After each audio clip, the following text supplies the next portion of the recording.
The Last Spike. On November 7, 1885, at 9:22 a.m., Alexander J. Ross snapped this black and white picture, measuring 16.9 by 11.4 centimeters, of the last spike of the Canadian Pacific Railroad being put into the ground at Eagle Pass in Craigellachie, British Columbia.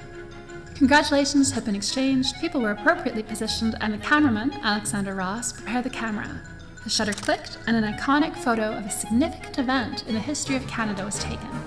To this day, this spike is regarded as a symbol of national unity. After a long moment of silence following the successful completion of the railroad track, accomplished in this one act of driving home the iron spike into the cold ground, a concise speech was made by William Van Horne, who simply stated, "All I can say is that the work has been done well in every way." The Prime Minister was supposed to be in attendance, would have been the central focus of the image, given the speech, but he was held up, and rather than wait for him to arrive, the ceremony was conducted without him. Prominently depicted in the photo are white men, including Donald Smith, who became Lord Strathcona, one of the co-founders of the CPR Railroad, and his dignitaries. This is a staged reenactment of the actual event. The photographer put Lord Strathcona in the focal point of the picture, in the center of the event, putting the upper management executives, such as the President, William Van Horne, near him in the center. Meanwhile, the workers are at the edges, and the whole crowd forms a semicircle directing the eye to the center. For a sense of location, Ross set up enough space to allow for the railroad tracks to be clearly seen, and the top third of the photograph was given over to the open sky and treetops. Overall, a staged photo, fitting the importance of the event. A photographer's training and style are reflected in their photographs, and this is no exception.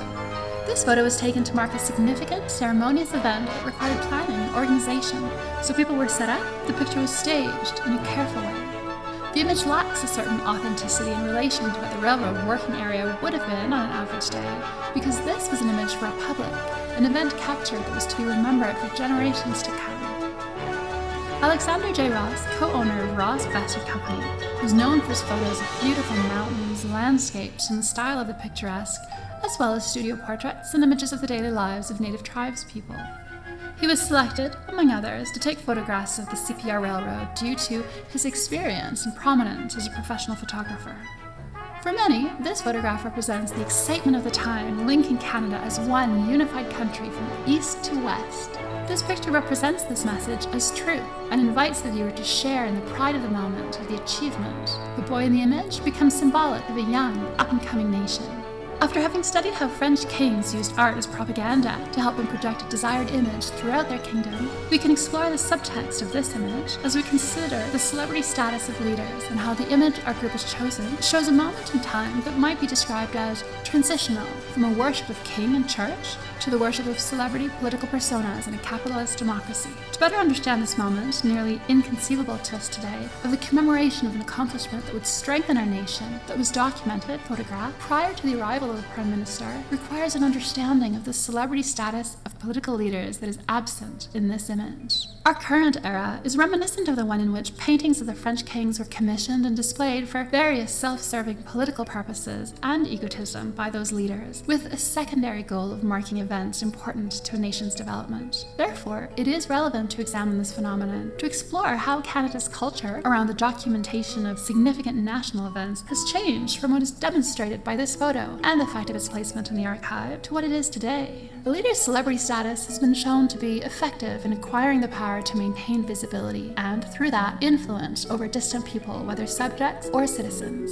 Our photo shows a time in Canada's history when an achievement was deemed more important to photo document for archiving than the recognition of its importance by a Prime Minister. We see evidence of a moment in which the people were able to understand the impact of an event without needing the presence of the Prime Minister to communicate it to them by his presence. It must be noted that this phenomenon of perceiving our rulers and leaders as celebrities, signing this status through popular culture and propaganda, does have its benefits. It can increase civic engagement and political participation as people strive to emulate these celebrities or engage with them more profoundly. Our photo is of people who may not have had the time or resources to participate in any meaningful way in cultural entertainment. Too often, these men worked long days for little pay, and their entertainment may well have consisted of drinking moonshine with their co-workers in their rented rooms. As such, they might have been protected from some of the celebrity status of the Prime Minister, understanding him rather as a functionary with less relevance to them in the celebration of their achievement. However, this may have also impacted their involvement in political processes, which heavily determine such things as their wages and the standards under which they lived and worked.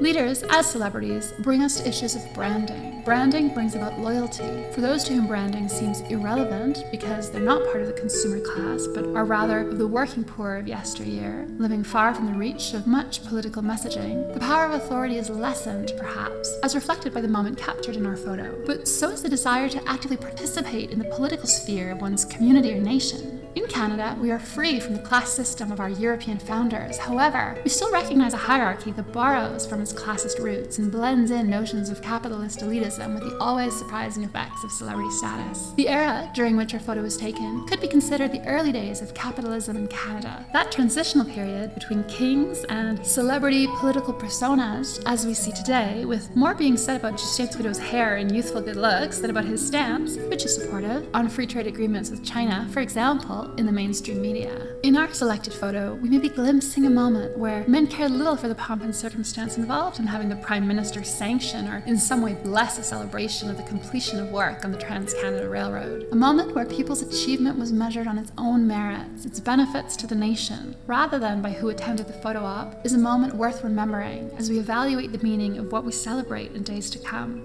As a historic image, this photograph possesses themes and symbols linked to history in Vancouver and Canada. The photograph depicts the last spike being driven into the Canadian Pacific Railway. This railway, over the course of several years, essentially linked Vancouver and British Columbia to the rest of Canada. The following year, after the railroad was completed and this photo taken, Vancouver was incorporated. There was some reluctance from British Columbians in thinking of themselves as Canadians before the completion of the CPR in 1885. Many men working on the Canadian Pacific Railway were Chinese. In July of 1885, an act to manage and limit Chinese immigration into Canada obtained royal assent, becoming part of Canadian law. Along with other regulations, it established a $50 head tax, discriminating against BC's large population of Chinese workers. The intended result was to discourage the many men working to build the CPR from bringing over their families from China to join them in this new country. This photograph does not show us an authentic day of work on the railroad. What one sees in this photo is just as important as what one does not. While this image represents the success of a nation and all the hard work that went into connecting and unifying Canada with this railroad, it doesn't accurately represent what it took to make that success a reality. Like most iconic images, this one creates its own interpretation of history, and it's easy to get lost in the story being told. It's a story of an idealized view of Canadian progress that enforces a dominant narrative of the powerful majority of Canada.